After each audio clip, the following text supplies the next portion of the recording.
قبل ما تيجي كندا في 5 حاجات لو معرفتهاش ممكن تضيع سنين كتير من حياتك هنا. مش بقولك الكلام ده عشان اخوفك، بالعكس بقولك علشان ما تعملش نفس الاخطاء اللي ناس كتيرة وقعت فيها اول ما جت، ويمكن تنقذ مستقبلك كله. جاهز تعرف الحقيقة؟ يلا بينا.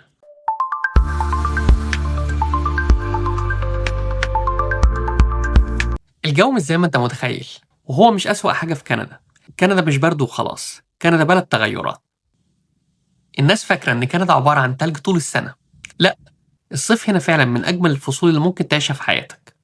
شمس، فعاليات، الطبيعة الخضراء بتخليك عاوز تطلع كل يوم في الشارع. لكن الشتاء، الشتاء هنا جد. مش اسبوعين برد وخلاص، لا، شهور طويلة. مشكلته مش بس في الحرارة، مشكلته انه بيغير ساعات مزاج ناس كتير وطاقتهم، وحتى نشاطك اليومية ممكن تتأثر بيها. لكن المفاجأة، بعد فترة جسمك بيتعود على الموضوع ده. لبس كويس، جاكيت محترم، بوت، وانت هتبقى تمام. الجو ما بيمنعكش من كندا، بس لازم تكون جاهز له نفسيا مش بس جسديا. I am ready. الحقيقة التانية، كندا مش بلد واحدة، كندا 10 عوالم مختلفة. قبل ما تختار المدينة لازم تفهم إن الفرق بين مدينة ومدينة هنا ممكن يغير حياتك كلها. عندك مثلا بريتش كولومبيا، الجو فيها لطيف، جبال، طبيعة، بس الأسعار نار.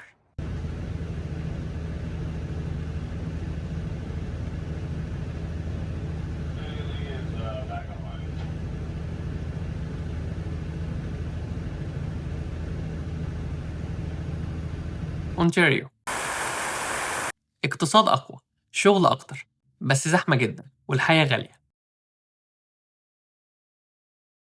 كيبيك أو الجزء الفرنساوي، أرخص نسبيا، حياة اجتماعية قوية، بس لازم يكون عندك فرنساوي كويس. البراري، ألبرتا، ساسكاتشوان، مانيتوبا، شغل كويس، منازل أرخص، بس الجو أقصى في الشتاء.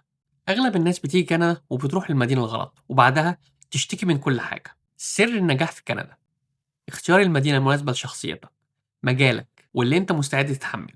الحقيقة التالتة،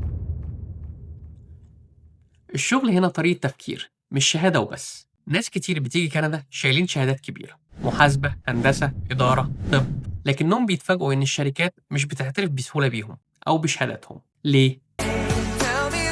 لأن كندا بتقيمك على خبرتك داخل كندا، لغتك، مهاراتك العملية، شهادات إضافية من هنا. وعشان كده هقولك الحقيقة اللي محدش بيقولك عليها، اللي بينجح في كندا مش دايما هو الأعلى تعليما، اللي بينجح هو الأسرع تكيفا. اتعلم سكيل، مش لازم تبقى دكتور أو مهندس، ممكن تكون كهربائي، سباك، تقني أجهزة، عامل تركيب، سائق معدات تقيلة، مطور ويب، أو أي تي سبورت. وطبعا لو عاوز تكمل دراستك بشهادتك هتكملها، بس عاوزة صبر طبعا. الوظائف دي في كندا بتعمل فلوس عمرك ما هتتخيلها، وعليها طلب كبير جدا في كل المقاطعات. الحقيقة الرابعة،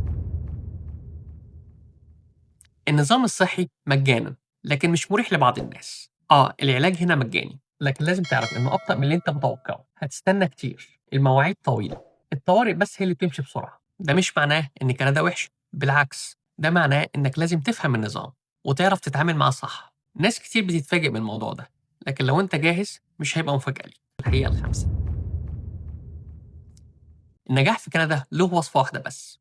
عايز تنجح في كندا؟ النجاح هنا مش صدفة، الوصفة هي لغة قوية، سكيلز تبقى عالية عندك، اختيار المدينة المناسبة، شبكة علاقات، نتوركينج، الصبر، صبر غير طبيعي. في أول سنة هنا بتبقى صعبة، تاني سنة بتبقى أحسن، وبعد 3 سنين لو لعبتها صح حياتك ممكن تتغير 180 درجة. لو وصلت لحد هنا يبقى عندك ميزة ناس كتير ما عندهاش، انت عرفت الحقيقة قبل ما تيجي. بس السؤال الحقيقي، هل انت جاهز تبدأ ولا لسه محتاج تعرف أكتر؟ لو تحبوا في الفيديو الجاي هقول لكم ازاي تختاروا المدينة في كندا بدون ما ترتكب أي غلطات. خليكم مستعدين، لأنه ممكن يكون أهم فيديو في رحلتكم كلها. وما تنسوش تعملوا سبسكرايب وشير للفيديو علشان يوصل لأكتر ناس ممكن.